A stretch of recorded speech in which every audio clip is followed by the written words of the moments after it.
Result के पहले बस ये सोच रहा था कि नीचे से भी नाम दिख जाए। कोई ये नहीं एक्सपेक्ट करता है कि उसका रैंक 5 में रहेगा या रैंक 10। हाँ, मेरे को ये पता था कि मेरी मेंस बहुत अच्छे एग्जाम गए हैं और मैं फेल किया था एक्चुअली। 4 क्लास में मैं ऑन लाइव कैमरा बताना चाहता हूँ कि ड्राइंग में आया था कि महात्मा गांधी का चित्र बनाएं। और महात्मा गांधी मेरे को नहीं पता था 4 क्लास में कौन है, तो मैं माफ़ी मांगना चाहता हूँ, लेकिन महात्मा गांधी को मैंने फ्रॉक पहना दिया था। तो कम पढ़े, लेकिन उस 3 घंटे का ऐसा उपयोग करें कि कम जो भी पढ़ा हुआ है वो पूरा उस कॉपी में रिफ्लेक्ट हो जाए। तो तीन नमस्ते, मेरा नाम आदित्य है और आप सभी का गद्दा पंचायत में स्वागत है। अभी हम इस वक्त मौजूद हैं सिद्धांत कुमार के पास। जी हाँ, वही सिद्धांत कुमार जो बीपीएससी टॉपर 5th रैंक। आज इनसे हम बात करेंगे इन्होंने कैसे मुकाम हासिल किया। सबसे पहले आपको ढेर सारी बधाई हो गद्दा पंचायत की तरफ से। धन्यवाद भैया, धन्यवाद। कैसा लग रहा है अब? अच्छा लग रहा है, अच्छा ही लगता है इसमें। कैसे आपने तैयारी किया, कैसे पढ़ाई किया? ये शुरुआत से ही सबसे पहले तो डीएवी ट्रांसपोर्ट नगर से मेरी प्राइमरी शिक्षा हुई। उसके बाद डीएवी बीएससीबी से मेरी 10th और 12th की पढ़ाई हुई। उसके बाद फिर मैं केरल गया कोचिन यूनिवर्सिटी पढ़ने। वहाँ मैंने इलेक्ट्रॉनिक्स एंड कम्युनिकेशन इंजीनियरिंग में स्नातक की डिग्री ली, ग्रेजुएशन की, बीटेक। और उसके बाद फिर मेरी 3 कंपनी में जॉब लगी थी, इंक्लूडिंग टाटा, और एक आउटसाइड इंडिया लंदन में भी जॉब लगी थी। बट मैंने जॉब ना चुन के सिविल सर्विसेज की तरफ अपना रुझान किया, क्योंकि I was interested in preparing for civil services. और फिर उसके बाद मैं यूपीएससी की तैयारी कर रहा था। Then I also opted for BPSC, और बीपीएससी मैंने पहली बार दिया और उसमें फिर मेरा रैंक 5th आया। तो फिर आपने जॉब नहीं चुना, उसके बाद बीपीएससी का यूपीएससी की तैयारी करना शुरू कर दिया, ऐसा क्यों? अ, शुरू से जब मेरा रुझान था सिविल सर्विसेज की ओर, मुझे लगता था कि समाज के लिए कुछ करूं, और इसी समाज से पला बड़ा हूं, तो इस समाज के लिए कुछ करना मेरा दायित्व है, being a citizen of India. सिर्फ अगर प्राइवेट जॉब करता तो वो भी प्राइवेट जॉब करके भी आप देश की सेवा कर सकते हैं, लेकिन मेरे हिसाब से अगर ज़मीनी स्तर पर और ज़मीनी तौर पर आपको अगर देश की सेवा करनी है, तो आपको सरकार में रहकर सरकार की कमियों और जनता की भलाई के लिए सोचना पड़ेगा। ये मुकाम कैसे हासिल हुआ आपका? ये एक मुकाम सिर्फ मेरा नहीं है, ये मुकाम उन सभी लोगों का है जो मेरे आसपास थे और मेरे को मोटिवेट कर रहे थे। और ऑफ कोर्स मेहनत तो होती है, लेकिन मेहनत अकेले रंग नहीं लाती है, जब तक आपके पास बड़ों का आशीर्वाद और थोड़ा भगवान का दया दृष्टि ना हो तो। कैसे पढ़ाई करते थे आप? नॉर्मल पढ़ाई करता था मैं, लेकिन मैं थोड़ा बुकिश पढ़ाई से हटकर थोड़ा ऑनलाइन पढ़ाई में विश्वास रखता था। तो मैं मेरी ऑलमोस्ट 70 to 80% पढ़ाई थ्रू लैपटॉप और टैबलेट और मोबाइल के थ्रू ही होती थी। बाकी 20% मैं बुक्स तो रेफ़र करता ही था, स्टैंडर्ड बुक्स जो है। कब से तैयारी कर रहे हैं? 2017 में मैं ग्रेजुएशन पास आउट था, तो 2017 के लास्ट से मतलब लगभग 3 साल हो गए मेरे को तैयारी करने में। और बीपीएससी का तो मेरा पहला अटैम्प्ट था, तो बीपीएससी की तैयारी बस 1 साल से कर रहा हूँ। तो इस कोविड के ड्यूरेशन में काफ़ी परेशानियाँ भी आई होगी तैयारी करने के वक्त। हाँ, हाँ, कोविड के दौरान तो बहुत ही परेशानी आई थी। और इनफैक्ट उस समय सिर्फ बीपीएससी का प्री ही हुआ था, मेंस बाकी था। तो मेंस की तैयारी मैं कोविड के दौरान ही कर रहा था, और आसपास बहुत ही निगेटिव माहौल था कोविड के दौरान। सब कोविड पॉजिटिव हो रहे थे, उसमें आपको आंसर राइटिंग भी करते रहनी है। और बीपीएससी ने सडन एकदम शॉक लेकर एग्ज़ाम ले लिया था, कोरोना के दौरान ही एग्ज़ाम ले लिया था। तो मुश्किलात तो आई थे, लेकिन फिर पार पाना भी धीरे, भगवान कोई ना कोई रास्ता सुझा ही देते हैं। क्या स्ट्रेटजी थी आपकी पढ़ाई करने का?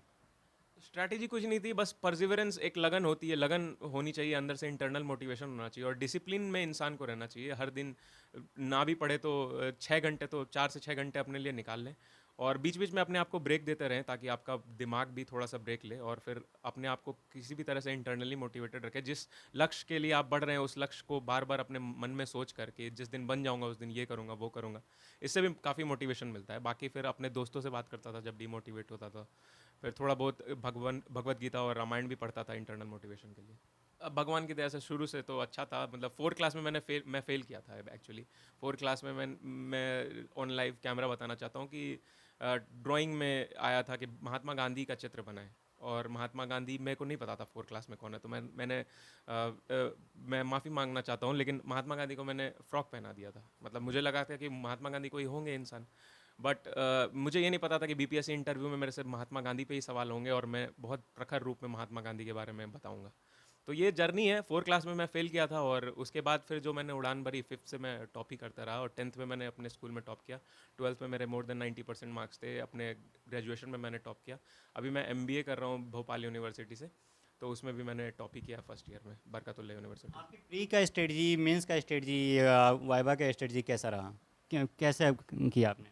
देखिए तीनों की अलग अलग तैयारियां होती है। प्री में तो सब मेरे हिसाब से किसी भी ये सिविल सर्विसेज एग्जामिनेशन में मेरे हिसाब से सबसे कठिन जो परीक्षा होती है वो आपकी प्री में होती है, क्योंकि ये बेसिकली आपको छांटती है और इसमें आपके नॉलेज का टेस्ट सिर्फ नहीं होता है, इसमें आपके लक का भी टेस्ट होता है। तो आपको इसमें जूझना पड़ता है बहुत ही जनरल अभ्यर्थियों से जिनका काम ही है कि सिर्फ रट के जाएं, जैसे कि जो दरोगा अभ्यर्थी होते हैं, जो रेलवे अभ्यर्थी होते हैं, उन वो सिर्फ उनका उनका जो एग्ज़ाम है वो इस तरह का एग्ज़ाम है कि उनको ज़्यादा से ज़्यादा रटना पड़ता है। लेकिन सिविल सर्विसेज में आपको प्री के साथ मेंस अपने आंसर राइटिंग पे भी फोकस करना पड़ता है, तो हम लोगों के लिए उनसे टक्कर पाना थोड़ा सा मुश्किल हो जाता है। तो वही प्री में थोड़ी मुश्किलात होती है सबसे ज़्यादा, क्योंकि आपको सारे नॉलेज फैक्ट्स अच्छे से रट के आने चाहिए और उस दिन उस 2 घंटे में आपको अपने आप को बैलेंस भी रखना है, OMR शीट भी रंगनी है।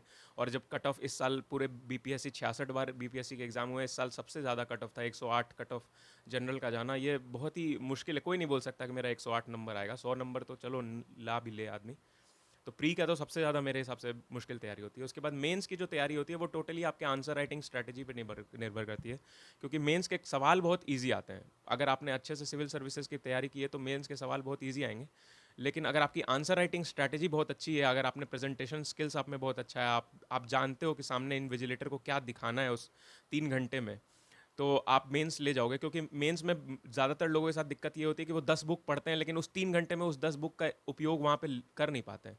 तो कम पढ़े लेकिन उस 3 घंटे का ऐसा उपयोग करें कि कम जो भी पढ़ा हुआ है वो पूरा उस कॉपी में रिफ्लेक्ट हो जाए, तो 3 मेंस में ऐसे ही मार्क्स आ जाएंगे।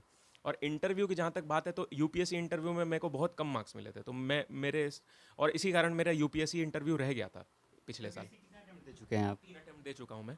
और यूपीएससी में फाइनल मेरे अगर इंटरव्यू में मेरे डिसेंट मार्क्स, एवरेज मार्क्स भी आते हैं तो मुझे आईपीएस सर्विस मिल गई रहती। तो मुझे बहुत झटका लगा था कि मेरा इंटरव्यू ख़राब गया था यूपीएससी में।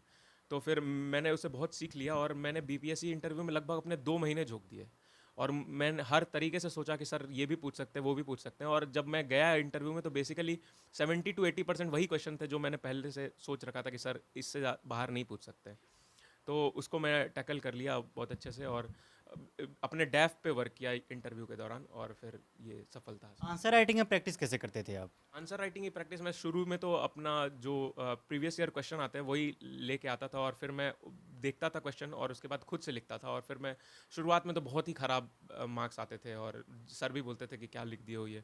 तो ये सबके साथ होता है, शुरुआत में तो आप कुछ भी लिखोगे, लेकिन वही है कि शुरुआत ही सबसे टफ टफ चीज़ होती है। जब आप एक बार शुरुआत कर देते हो, रोज़ प्रैक्टिस करते हो, तो धीरे धीरे आपको खुद ही अपनी कमियाँ पता चलने लगती है। और जब आप टॉपर के आंसर को सेम अपने आंसर से मिलाते हो तो आपको समझ में आता है कि और क्या इम्प्रूवमेंट करने की ज़रूरत है।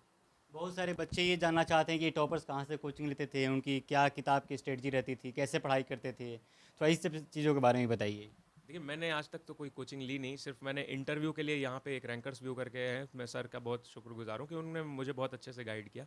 तो इंटरव्यू के लिए मैंने क्लासेस ली थी, क्लासेस इन द सेंस कि मैं पूछने गया था कि बेसिकली सर इंटरव्यू किस ढंग से दिया जाता है और उसमें क्या लोग आपसे एक्सपेक्ट करते हैं। तो इंटरव्यू के लिए मैंने उनसे मार्गदर्शन लिया था। बाकी मैंने अपने पढ़ाई में कभी भी कोई भी कोचिंग नहीं लगाई। बाकी मैंने बताया कि मेरा 70 to 80% पूरा सिलेबस जो है वो टोटल ऑनलाइन के थ्रू ही होता था।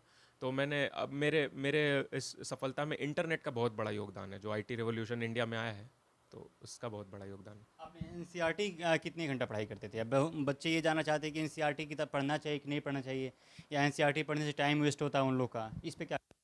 देखिए बहुत लोग एनसीईआरटी का महत्व समझते नहीं। अगर आप एनसीईआरटी के ऑथर्स को देखें तो इंडिया के जो टॉप 5-6 ऑथर्स हैं, एनसीईआरटी का कोई ऑथर नहीं होते हैं, एनसीईआरटी के ऑथर्स होते हैं। 5-6 जो टॉप इंडिया के प्रोफेसर्स होते हैं, रिसर्चर्स होते हैं, वो लोग मिलकर लिखते हैं एनसीईआरटी।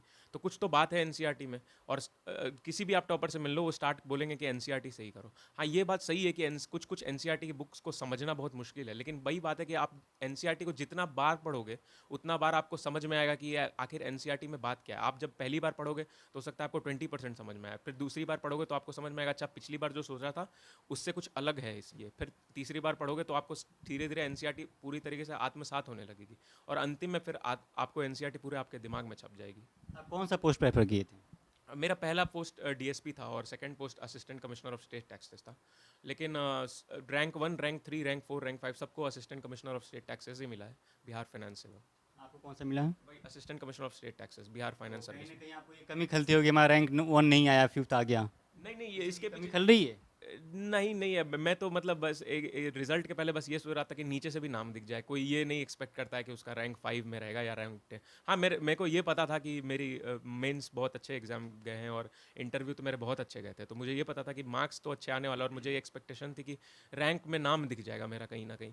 लेकिन ये कोई किसी को एक्सपेक्टेशन नहीं रहता है कि वो इतना टॉप। एक्सपेक्टेशन नहीं था कि टॉप 10 में ही आ जाएंगे। नहीं, नहीं, ये कभी नहीं एक्सपेक्टेशन रहता था। लेकिन जब भी तैयारी करते हैं तो अंदर से अंदर वो जो एक ख्याली पुलाव टाइप का नहीं होता है कि जिस दिन बनेंगे उस दिन तो टॉप 5 में नाम आएगा, 10 में आएगा। तो ये सब तो आते रहते हैं, लेकिन कभी भी इतना आत्मविश्वास नहीं था कि रैंक 5 में नाम आ जाएगा। सबसे पहले रिजल्ट देखा था आपने किसको बताया? मैं खुद ही चिल्लाने लगा कि रैंक 7। शुरुआत में जब मीडिया में नाम आया था तो 7वें नंबर पे दिखा रहा था कि सिद्धांत कुमार पटना से है। तो मैं तो 7वें नंबर पे ही बहुत खुश था कि 7वां नंबर आ गया। अब जो व्यक्ति एक्सपेक्ट कर रहा था कि रैंक लिस्ट में नाम दिख जाए, उसका 7वां नंबर मिल जाए, तो ये बहुत बड़ी बात होती है। फिर बाद में जब बीपीएससी ने बस 1 घंटे बाद ऑफिशियल रिजल्ट जारी किया तो उसमें पता चला मैं 7वें नहीं 5वें पोजीशन पे हूँ। तो फिर और पटना इतना बड़ा शहर है, तो पटना में अगर टॉप कर जाएँ और जहाँ पे आपका जन्म हुआ और जहाँ पे आप सब कुछ पढ़े हो, वहाँ पे टॉप करना एक अलग ही बात होती है। अब कैसा महसूस हो रहा है सर आपको? बच्चा टॉप कर गया है। ये तो ठीक ही है, लेकिन इसको तो करना यूपीएससी है, चांस तो वही लेना होगा इसको। कैसे पढ़ाई करते थे शुरुआत से थोड़ा बताइए। पढ़ने में शुरू से तेज था, इसमें कहीं दाग नहीं। कभी हम लोग को बोलना नहीं पड़ा कि पढ़ने बैठो। क्या कोई अगल बगल पड़ोसियों का कुछ ताना होना ऐसा पढ़ाई करते थे टाइम की लड़का इनका ये करता है ये नहीं करता है ऐसा काम है, कुछ रहा? पड़ोसी का कहना ही काम है। वो इतना टीज करता है लोग कि मत पूछिए। वो हम सह लेते थे, क्या करते थे। क्या बोलते थे उन लोगों को?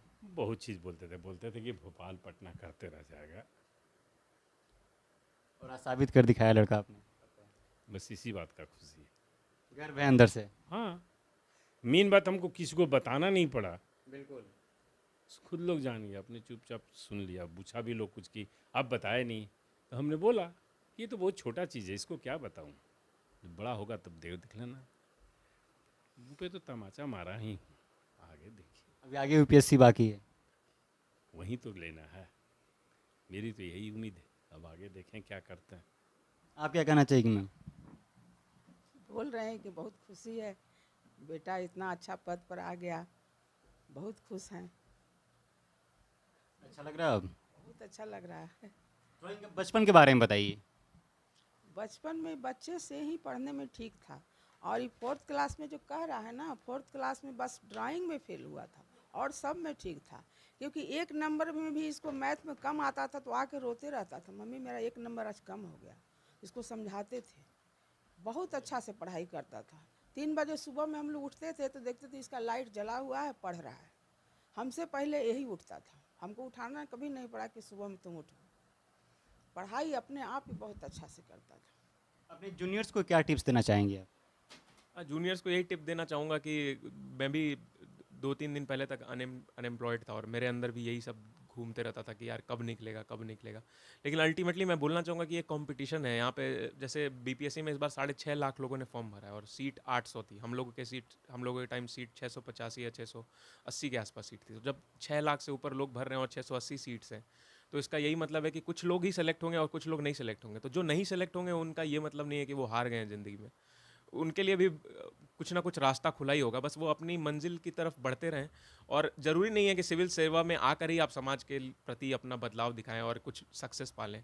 ज़रूरी नहीं है, लेकिन आप जहाँ भी रहोगे अब आप एक अच्छे नागरिक बन के रहो। और चूंकि आप सिविल सर्विसेज की तैयारी किए हो तो आपको इतना नॉलेज ज़रूर हो गया होगा कि आप समाज की डिफॉर्मिटी, समाज की समस्याएँ, देश की क्या समस्याएँ हैं, आप कैसे कंट्रीब्यूट कर सकते हो अपने नेशन को, ये सब आप समझ गए होगे। तो आप जिस भी फील्ड में रहो अपने देश के प्रति डेडिकेटेड रहो, ईमानदार रहो और अपने समाज का और अपने माँ बाप का तो नाम रोशन ही करते रहोगे। आपसे एक प्रश्न पूछना चाहें, कल के समय में आप सर्विस में आएंगे, जैसे कि बिहार में शराबबंदी है पूर्ण रूप से, लेकिन लगातार जहरीली शराब पीने से मौतें हो रही है। उसको अगर आप लोगों के सामने चुनौती है तो कैसे टैकल करेंगे आप लोग उसको?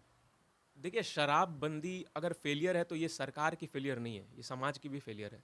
ये पी कौन रहा है शराब? शराब तो समाज ही पी रहा है। और जो शराब पी कर घूम रहे हैं, क्या ये समाज की रिस्पॉन्सिबिलिटी नहीं है कि वो उनको समझाए जाकर कि शराब मत पियो, कहीं ना कहीं सरकार को तो हम दोषी दे देते हैं, लेकिन इसी समाज से वो शराबबंदी नहीं लागू हो पा रही है। जैसे पटना में आपको गंदगी दिखती है, अगर आप दूसरे जगह जाओगे तो सैनिटेशन फैसिलिटीज़ बहुत स्ट्रांग है। तो ये गंदगी करता कौन है? हम बीइंग अ सिटीजन हमको ये सोचना चाहिए। तो हम अपने समाज को खुद बदलें। अगर हम एक एक व्यक्ति, एक एक नागरिक ये चाह लेगा कि इस राज्य में शराब ना बिके और जो भी शराब पिएगा उसको हम सोशल बॉयकॉट करेंगे, तो अपने आप शराबबंदी लागू हो जाएगी मेरे हिसाब से।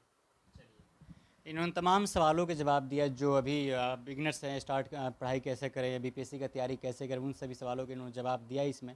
और भी तमाम मुद्दों पे इनसे बातचीत हुई। तो फिलहाल इस वीडियो में इतना ही। मेरा नाम आदित्य है, आप द पंचायत देख रहे थे। आपको ये वीडियो कैसा लगा आप हमें कमेंट्स करके बता सकते हैं। तो बहुत बहुत धन्यवाद।